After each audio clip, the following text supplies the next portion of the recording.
Hoje eu estou aqui para terminarmos o nosso assunto Uma Vida com Propósitos. Eu não estou sozinha, estou aqui com a minha pastora. Fala oi, pastora. Olá, gente, boa tarde, tudo bem com vocês? Prazer estar aqui com vocês nessa tarde para conversarmos um pouquinho sobre esse assunto tão importante para esses dias. Nos últimos vídeos, tentei resumir para vocês um pouco do que nós estamos estudando esse mês, juntamente com os meus pastores, o pastor William Arruda, que é o esposo da nossa querida pastora Edilene Lopes, não é? Juntamente com a querida Lígia Vidal, nós estamos estudando Uma Vida com Propósitos. E também estávamos estudando como ser guiados pelo Espírito Santo de Kenneth Hagin. Não sei muito bem falar esse nome. Mas nós vamos concluir hoje falando sobre a metáfora de Deus. Nós temos uma metáfora, uma maneira de ver a vida, e Deus tem outra maneira. E nos últimos vídeos nós falamos um pouco sobre isso. Então, para que nós possamos tomar decisões mais assertivas, nós precisamos fazer a renovação da nossa mente de acordo com a palavra de Deus. E a pastora vai explicar um pouco sobre a maneira que Deus vê. Ok. Quando nós olhamos para a Bíblia, a gente vê Deus nos convocando, né, a ter uma renovação do nosso entendimento, da nossa compreensão, né? Como filho, a gente precisa realmente ter uma compreensão maior daquilo que é a proposta de Deus, sobre o propósito que Ele desencadeou para a vida de cada um de nós. Então, olhando do ponto de vista de tudo aquilo que nós temos estudado acerca do propósito de vida, nós vemos que a maneira de Deus ver a nossa vida em três formas. Uma das formas é entender que a vida é uma atribuição temporária. Isso quer dizer que nós estamos aqui e temos um tempo para estar aqui. Então precisamos viver esse tempo de forma assertiva, vivendo o propósito de Deus para a nossa vida. A outra forma é entender que a vida é um cargo de confiança, né? Deus nos entregou a vida, Ele nos deu a vida para que a gente, através desse benefício maravilhoso que é viver a vida, a gente possa glorificar o nome dEle no caminho, vivendo o propósito que Ele tem para as nossas vidas, né? E a terceira forma é entender que a vida é um teste. Pronto, e entendendo que a vida é um teste, a gente começa a pensar sobre o ponto de vista de que nós somos expostos a várias situações, e às vezes situações até mesmo muito desagradáveis, mas a gente precisa entender que no caminho a gente pode ser amadurecido, a gente pode ter uma vida mais esticada, porque Deus sabe aquilo que eu e você temos capacidade de realizar e de fazer. Então por isso às vezes nós estamos expostos a situações talvez não tão agradáveis, mas a gente pode dar uma resposta positiva nisso, ou entrar numa zona de que você é vítima, você não tem capacidade nenhuma, você não pode, ou você decide tomar o curso da história e dizer, não, eu confio naquele que me chamou, confio naquilo que Deus está fazendo, e por isso, se isso é um teste para mim, eu vou me entregar a esse processo e viver de uma forma plena o propósito de Deus para a minha vida. Isso, exatamente, né, pastora? Quando nós vemos a parábola dos 10 talentos, né, onde ele vai entregar 5 talentos para um, 4 para outro, um talento para o outro, de acordo com a capacidade de cada pessoa. O Senhor espera que nós venhamos administrar bem aquilo que Ele nos deu, para glorificar o nome dEle. Verdade. E nós vemos que a nossa vida aqui, ela é muito passageira. E quando o Senhor vier, né, Ele vai nos pedir conta daquilo que nós fizemos com o que Ele nos entregou, né? É verdade. Eu costumo dizer que quando nós nascemos, nós viemos aqui nesse mundo, a gente tem conosco uma bagagem que foi nos dada. Cada um de nós temos uma bagagemzinha específica. E dentro dessa bagagem tem todas as ferramentas que precisamos para poder fluir na caminhada, né? Agora, o grande problema é que muitas das vezes nós não acessamos a bagagem. Nós temos até medo de acessar essa bagagem, mas nós precisamos ser trabalhados, nós precisamos trabalhar tudo aquilo que o Senhor nos confiou.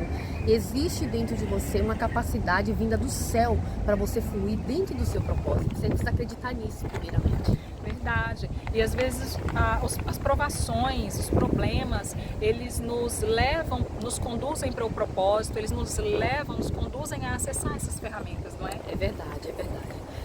A Bíblia, né, fala no livro de Tiago, por exemplo, né, que nós somos herdeiros de Deus e co-herdeiros com Cristo, né? Então existem muitas coisas que nós precisamos acessar, mas nós só vamos acessar todas essas coisas quando nós entendemos que nós precisamos crescer, Crescer como?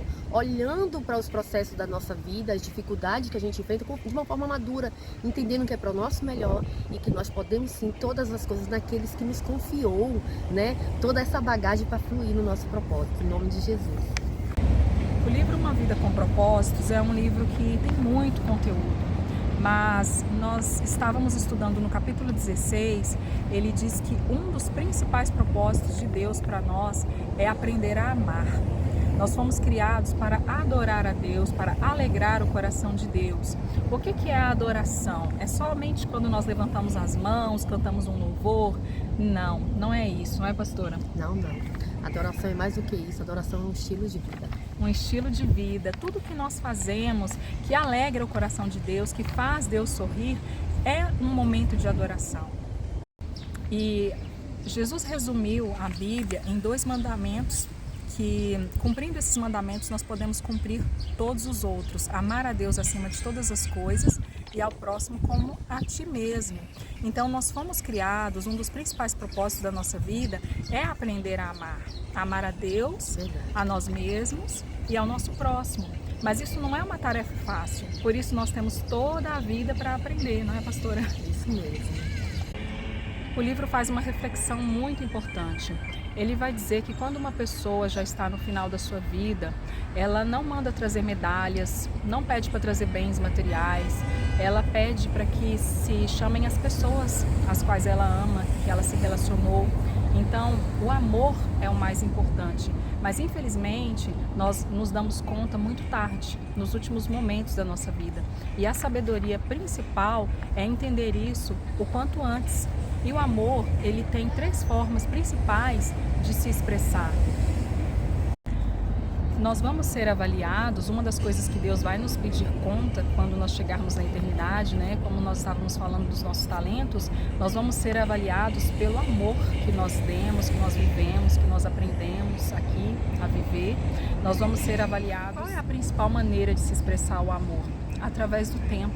O tempo de qualidade, o tempo é a moeda mais preciosa que nós temos. Como nós vamos mostrar que nós amamos alguém se nós não temos tempo para aquela pessoa? Como nós vamos mostrar que nós amamos a Deus se nós não passamos tempo suficiente com Ele? Pense nisso.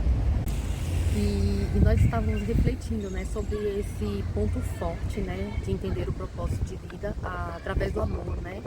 E como eu falei há pouco, quando nós nascemos, nós recebemos uma bagagem, né? E nessa bagagem está tudo aquilo que precisa ser trabalhado durante o nosso percurso aqui nessa vida.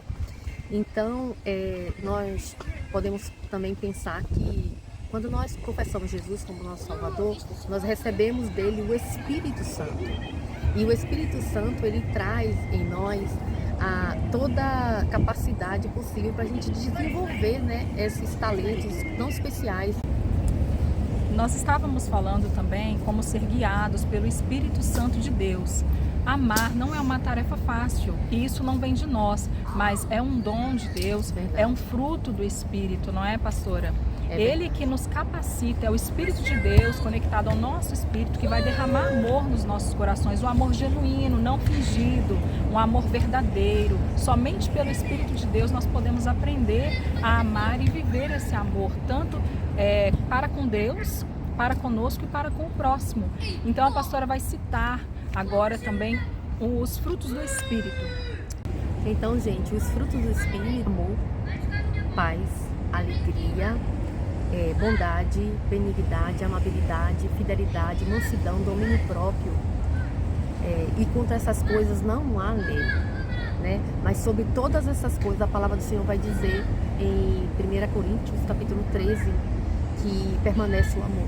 Por que permanece o amor? Porque é um fruto precioso e nós precisamos desenvolver cada dia mais, frutificar nessa área, amando a nós mesmos, amando Deus sobre todas as coisas em primeiro lugar e amando também todas aquelas pessoas que Deus fizer passar sobre as nossas vidas. Então, nós vemos que em 1 Coríntios capítulo 13, verso 13 diz que agora, pois, permanece a fé, a esperança e o amor. Entre esses 3, o maior destes é o amor. Então fica aí a dica para você meditar nessa palavra e buscar em Deus ser desenvolvido no amor, aperfeiçoado no amor. Porque o amor, ele é mais do que um sentimento. O amor é uma pessoa, o amor é Jesus. E ele nos capacita a amar, e não só amar aquelas pessoas que nos faz bem, que nos trata bem todos os dias, que traz pra gente algum tipo de satisfação, contentamento, mas amar pessoas mesmo difíceis que a gente vai encontrar no meio do caminho, e a gente pode trazer um peso maior de satisfação e de esperança para a vida dessa pessoa quando ela se sentir amada por nós. Então eu convido a você a viver nessa atmosfera de amor que Jesus propõe através da sua palavra. Tá bom, gente? Que Jesus, através do Espírito Santo, possa nos capacitar cada dia mais. Amém. Porque é algo que deve ser desenvolvido durante todo o percurso da nossa vida, né, É pastora? verdade. Então, para concluir, a vida consiste em amar, e o nosso principal propósito de vida é amor, porque o amor é eterno. Obrigado, pastora, por estar aqui comigo. Que Deus abençoe sua vida. Amém, obrigada. Até a próxima, Deus gente. abençoe. Fica na Beijinho para paz. todos. Fala assim, nós iremos. Não, fala com quem crê. Nós iremos viver os sonhos e as promessas de Deus. Vocês sabem o quanto esse louvor faz parte da nossa história, meninas. Vocês sabem quanto já choramos cantando e agora nós estamos com júbilo na presença do Senhor, amém? Bendito seja o nome do Senhor.